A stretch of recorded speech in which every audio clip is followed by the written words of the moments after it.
Hello viewers, welcome to a new episode where we are going to discuss about Gerbner's model of communication. We have with us Mr. Orko Chattopadhyay, who is a faculty of ILEAD Kolkata. Welcome, sir. Thank you. I am Shantan Mukherjee, who is a student of media science in ILEAD College. And tell us, sir, what is the objective of Gerbner's model of communication? Right. So, before we discuss about the Gerbner's model of communication and its objective, we should first understand as to what is a model of communication. A model of communication is a graphic representation of a process or phenomenon which is communication. Okay. So, each model has components, and these components are used to evaluate the process through which communication takes place. Achha. Okay, so Mr. George Gerbner, he took into account various such components which are integral to communication, and he formulated a model in the year 1956, and this model of communication was relevant to him in terms of television viewing. Okay. But as we can now see, with the advent of new technology and with the dissection of the communication process further by theorists, it has now come into account, and it has got to be accountable. Each model has got to be accountable in the present day scenario, right? So, in that regard, Mr. Gerbner had done a commendable job, because his communication model, which was made back in 1956, it still holds true. And it can be used to evaluate the communication process of today as we see it. How is it still relevant, sir? Right. So, to discuss the relevance, first we must understand the model that Mr. Gerbner has presented to us. Which are the components that he has taken into account? The first component is the event, which is E.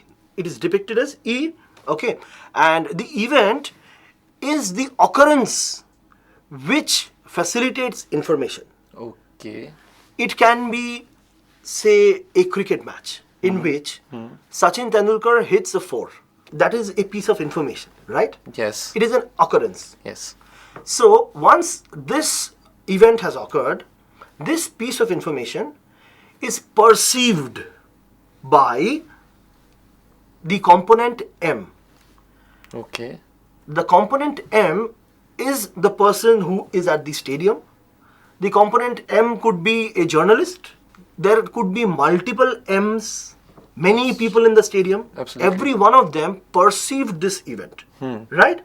So, the event that Sachin hit a four was perceived by multiple number of people and multiple number of M's, including journalists. Now, this perception, it takes place through a perceptual plane. Firstly, let me ask you, what is perception? Perception is your point of view.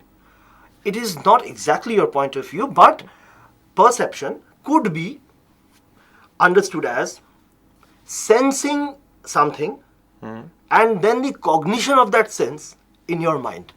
Okay, what do you mean by cognition? See, we have sense organs like eyes, Yeah. nose, ears. So, when we perceive something, say a person, I perceive you right now. So, my first step in this process of perception is my eyes sensing you as a form of light, because our eyes sense light, Okay. right? Yes. So, the first step was my eyes sensed you as light. Now, once that sensation has been completed, my mind recognizes that light as Shantan, I see.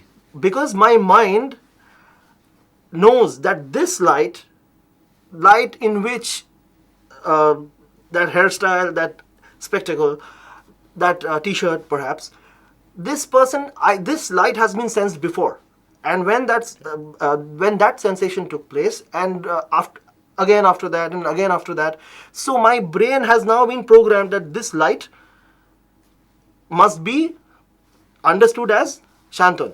Okay. So that second step is known as cognition. Okay. So the step of sensation followed by the step of cognition is known as perceiving. I see. So the people in the stadium, they perceived Sachin Tendulkar hitting a 4. Okay? Now, so there is a perceptual dimension, according to Mr. Gerbner, based on which the perception takes place. Okay. Okay? Now, the first component present in the perceptual dimension is selection.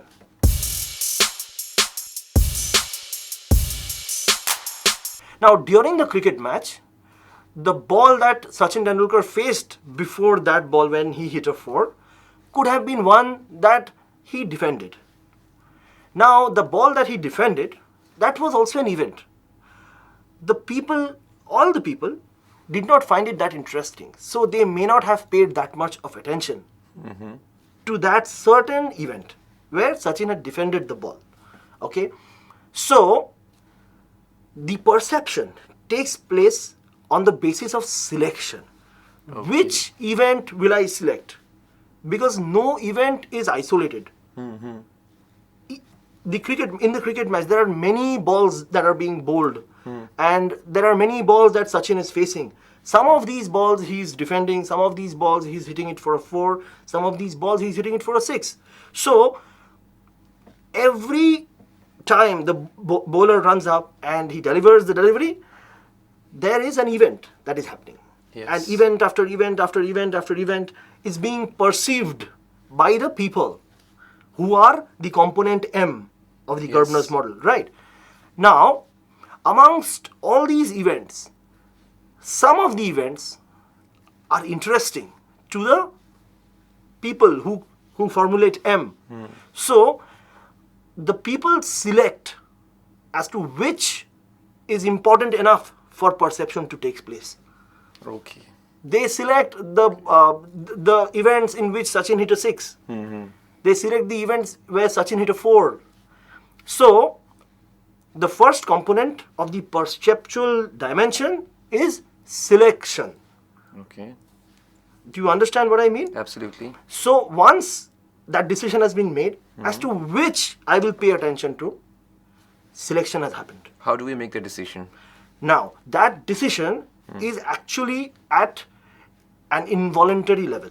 Okay. Meaning? Means we have our own likes and dislikes. Yeah. Some people say your friend who had accompanied you to the cricket match may not be a fan of Sachin. Okay. So he may not pay attention to any of the events where he hit a 4 or a 6 because he is waiting for Sachin to depart and perhaps say Rahul Dravid to arrive. I see. Because that person is a fan of Rahul Dravid. So he will not pay as much attention to Sachin as you would, considering the fact that you're a fan of Sachin Tendulkar, right? Fine. So, selection depends on the likes and dislikes of the person. Now, since your friend does not like Sachin that much, it is not his decision as to he will not pay attention. Involuntarily, his mind is programmed such that he will pay attention to the other details such as like the film star standing in the clubhouse at that point. Maybe. Okay. And it is not in his hands actually. You would perhaps, some people would perhaps notice certain things which we would not. For example, a person who is a villager would notice a bird flying because he is more close to nature. Okay.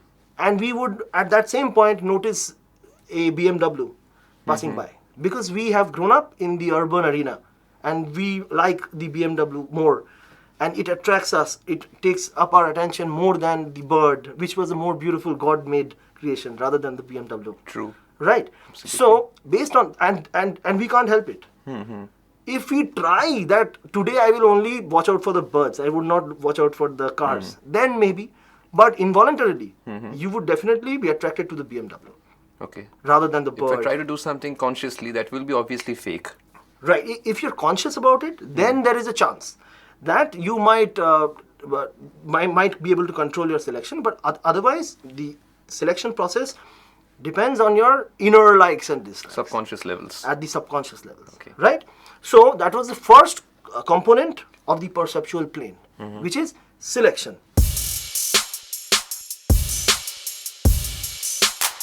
The next component in this plane, in this dimension, is context. Okay. Context means in what situation has that event occurred. For example, a person raises his hand. If the person has raised his hand in a cricket field, it means you are out. Yes. And if a person raises his hand in a classroom, it means excuse me. Yes. So the event that occurred was the raising of the hand, but it meant two different things. It was perceived differently in two different situations. Okay? Yes. So this component that derives as to on what basis the perception will take place, depending on the situation, is that component called context. Okay. Okay? So this is the second component of the perception process, which is happening in the perceptual plane.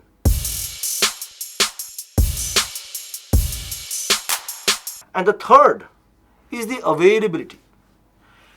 When the event was occurring, say for example, when Sachin hit that 4 or that 6, maybe you missed it because there was somebody who was standing in front of you, who stood up to applaud at that precise moment. Okay. And you just missed it. So you did not get that amount of perception of the event, Sachin hitting a 4, as much as you could have if that person would have remained in his seat and you would have been able to sense and view the beautiful shot that was played.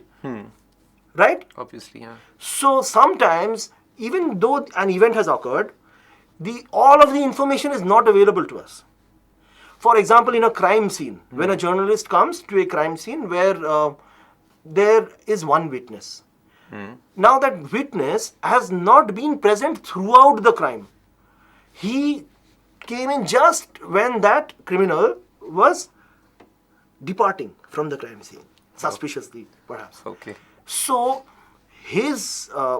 when you take his interview, he will give you the information that he has perceived. He was not there throughout. If he would have been there throughout, then all the information about that event would have been available to us. Absolutely, yes. But in this sense, in this case, only a percentage, only a part of the event in terms of information is available to the journalist, because the witness would not lie, rather. He would try and give out his best information. And so there is also this component called availability. So based on these three components, that is selection as to what I will select, which I will pay attention to, context as to in which situation has that event occurred, Yes. and the availability of the information. Based on these three components, E, which is the event or the series of events, is perceived by M, which are the individuals who are perceiving, who include the journalists. So, till now, we have understood that an event or a series of events have occurred, and it was the perceived through a perceptual dimension which had the components that I just spoke about, and this perception has taken place, and now the event E has been given shape of the event E1, because the event is no longer exactly how it was. How is that? Right. So, in the mind of M, means in the minds of the people, the perception has taken place. But the perception did not take place with 100% availability. That person stood up. Yes. I may not have been paying that much attention. I just perceived the last part of the shot when he was running and the fielder came and tried to block the ball from going beyond the boundary rope. But I had missed that crack of the willow where the sound of the ball hitting the bat happened. Yes. Right. It can be so. So I could not perceive the whole event. I could not gather all the information about the crime, because the witness could not give me all the information. He gave me whatever was available. So E is exactly the event, reality. Okay. And it has now been perceived by M to an extent. Okay. So E is now E1. The version of what M saw. The version of what M saw, understood, taking into account his likes and dislikes.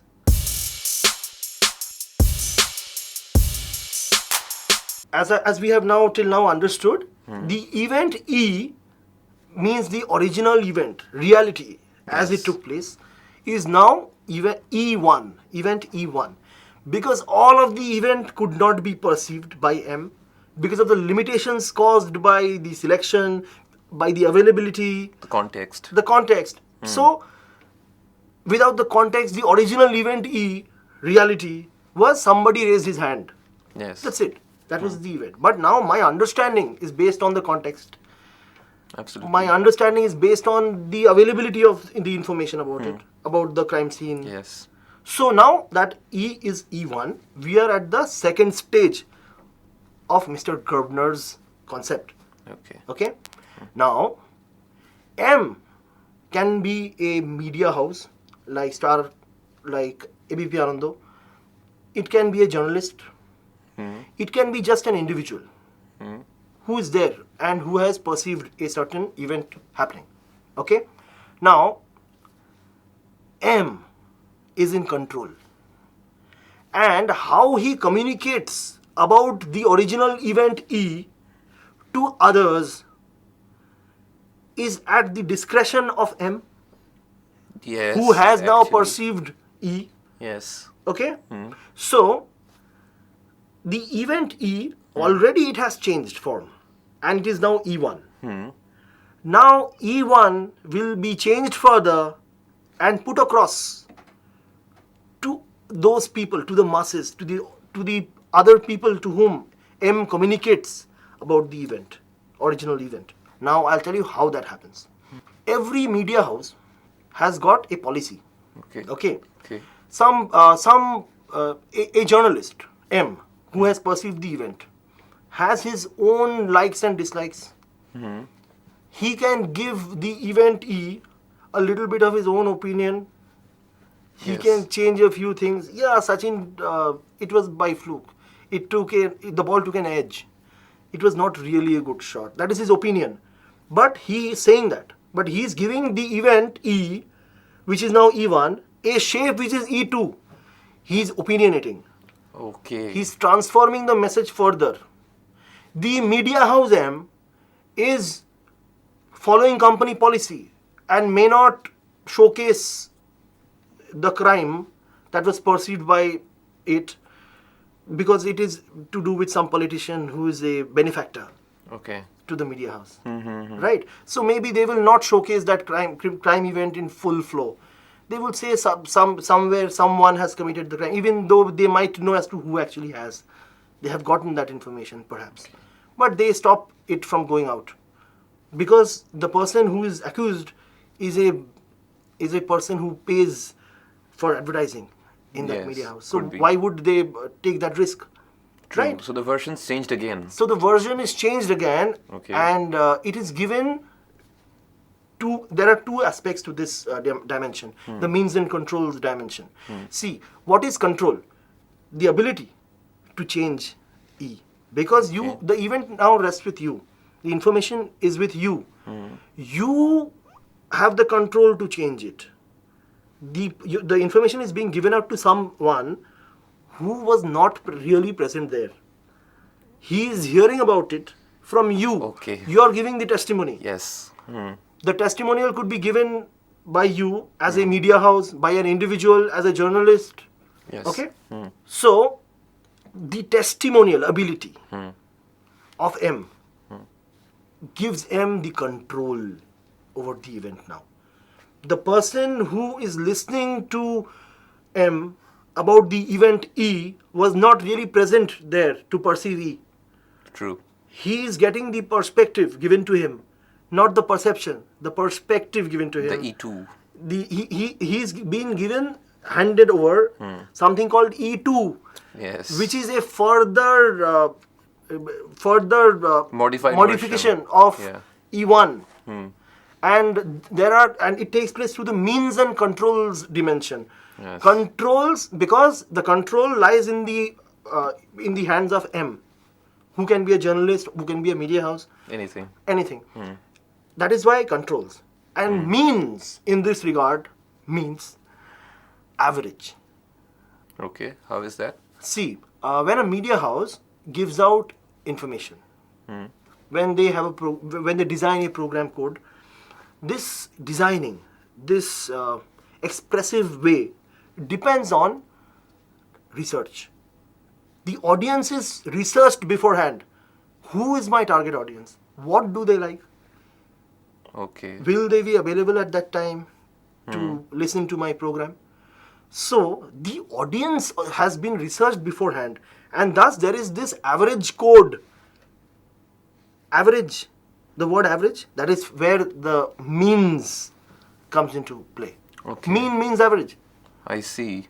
So the audience is taken into account by M as to who is listening to me. Okay. Okay. And what is that person's like or dislike? When I give out this information, will he be interested or not? Okay. And if he is interested, which are the aspects that would excite him and give him entertainment, intrigue, and would make him listen to me more?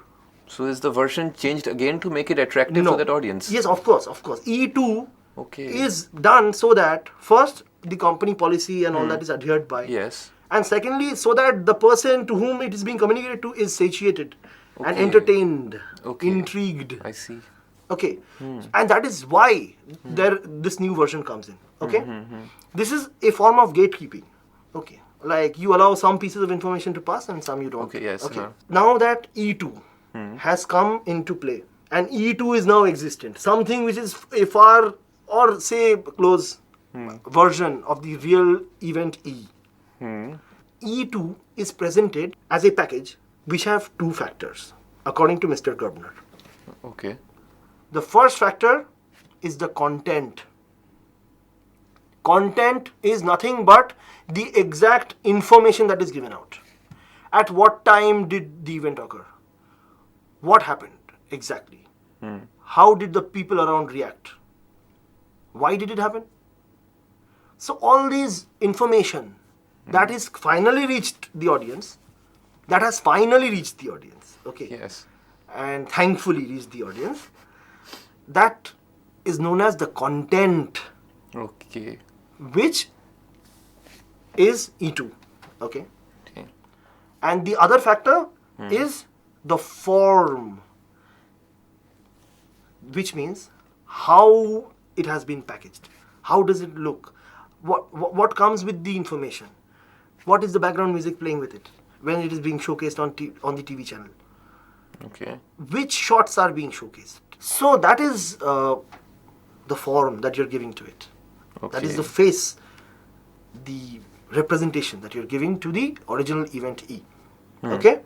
So this complete system used to describe the process of communication is what we know as the Gerbner's model of communication.